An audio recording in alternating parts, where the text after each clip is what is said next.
And likewise, you can see a much smaller curve in the software seems to drop down in the middle, and education seems to pop up in the middle. The medical seemed to be pretty flat to maybe just steadily growing. Again, I'm not really sure why you see this, but my guess is that in this particular case, most like manufacturing jobs and most software jobs tend to be a job that you have to pay someone for as they do the job. Someone gets an hourly wage to do the job. Sales jobs, a lot of them are actually commission-based jobs, so that when things are going down, it doesn't really hurt you to hire more salespeople. If your products aren't selling, you hire more salespeople. You hire them on commission. If they don't sell for you, you don't have to pay them.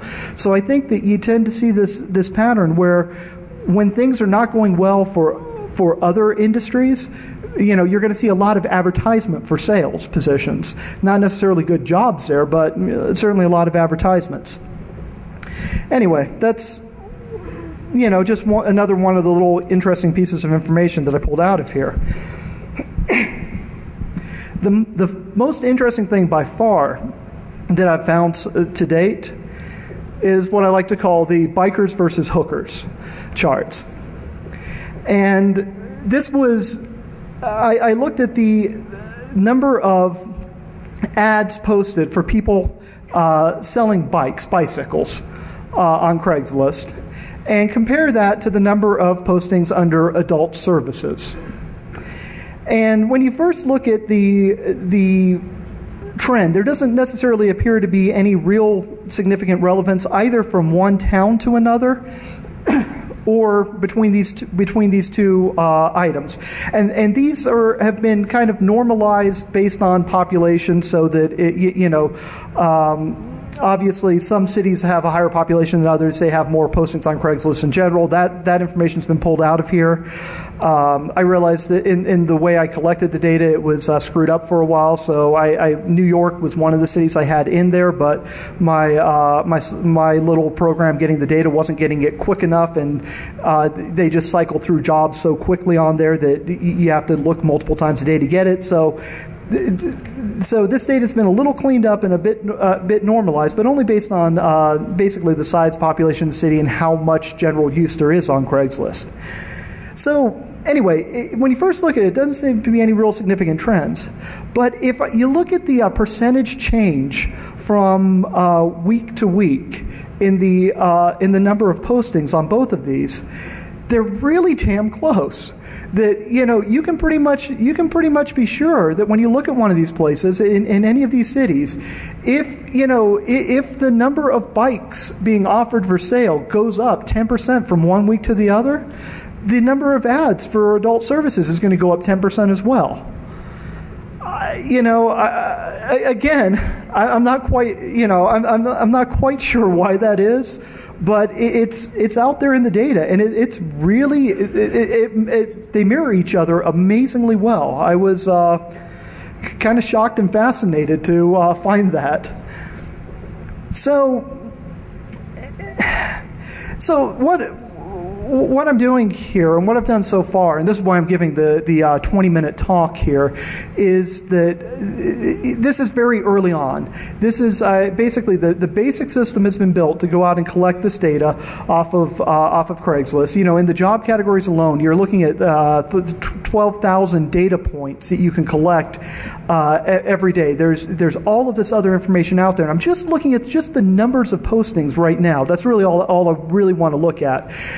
There's clearly some significance here. There's clearly some interesting stuff that goes on in here, and I really just kind of want to throw out this idea and see what else can be done with it. I think that there's all sorts of interesting hidden information that we can pull out of this if you apply techniques. Just do some basic I've been doing some basic regression theory, trying to find out what are the driving factors that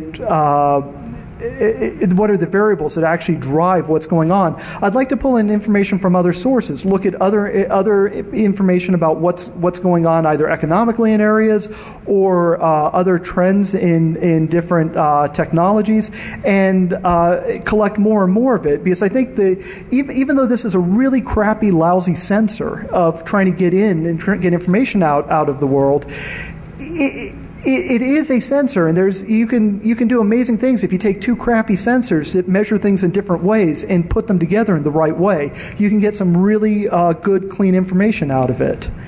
So the next stages that I'm heading towards with this is I've got a site that it is not up yet. So if you go there right now, it's just redirecting to another site.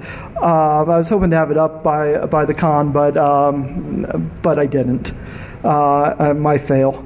But the site is it's sensorcrunch.org, and I'm going to make all of the data that's being collected off of this, and then hopefully from out of other systems is going to be made available on the site. It'll probably be up within a month, around at the end of August. And I'm looking at wanting to make this a repository for kind of the raw data that you can pull out of this. And instead of necessarily being a site that's going to produce like all the pretty graphs and things like that, I want to be able to get back down to that raw data to pull out, so that it basically is a place to have the source of data, the history of data, so that other people can do analysis, other people and myself do analysis on it. So as this is the 20-minute talk, that's basically it. I've got some relevant and not so relevant links and acknowledgments up there. So a few interesting sites to go. That bottom one, that realmeme.com, that's Broward Horn's site. And he's got, anybody that's interested in memetics or trend analysis, it's really worth checking out. It's a really, he's got some interesting stuff up there. The others are of varying degrees of usefulness, but you can figure that out on your own. So that's it. If anybody has any questions, I'd be happy to talk more.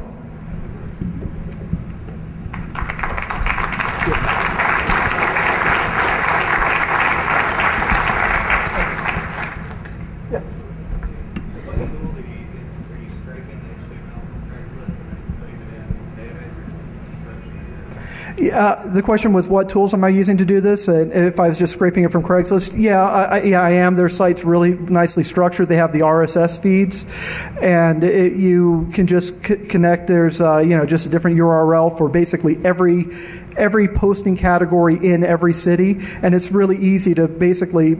I build a little piece of software that I just tell it, basically give it the root URL for a particular geographic location, and then it spiders through it and pulls out all the information from all the categories. And it was just running through the system once a day, and they store about 100 listings in each category, and for most places that was enough to get it all in one day. In some of the bigger cities, New York, Chicago, they actually cycle through more than 100 a day, so it had to get reworked to go cycle multiple times. Yeah. In your analysis, did you take into account the payday frequency, first of the month, 30th of the month, 15th? Yeah, actually, I forgot about that. Thank you. You're asking about the question was about payday frequency. Did I take that into account? It's a very rough, wave. They took down my slide. I didn't realize the mic was on me. But anyway, if you go back and look, it's on the percent change slide. You actually can see about a 4-week period in that. So, whether it's people selling bikes or whether it's the adult services, it definitely peaks and then goes down 2 weeks later and then peaks again.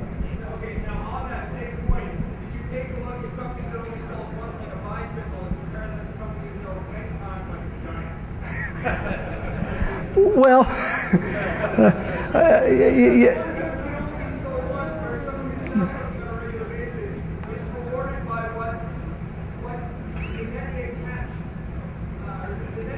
Versus what they catch, you need aside.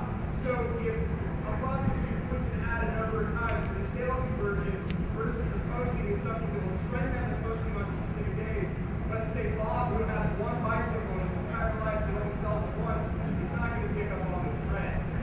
Sure, and that's a good point. I mean, it was interesting to me that there was a correlation between it. With what you're saying, it makes it even kind of almost even more interesting that actually existed. I'll look more into that. Oh, okay, and I'm getting the signal to cut it off, but I'll be going over to the Q&A room. So if anybody wants to come over and talk more about bicycles and vaginas, feel free. Thank you.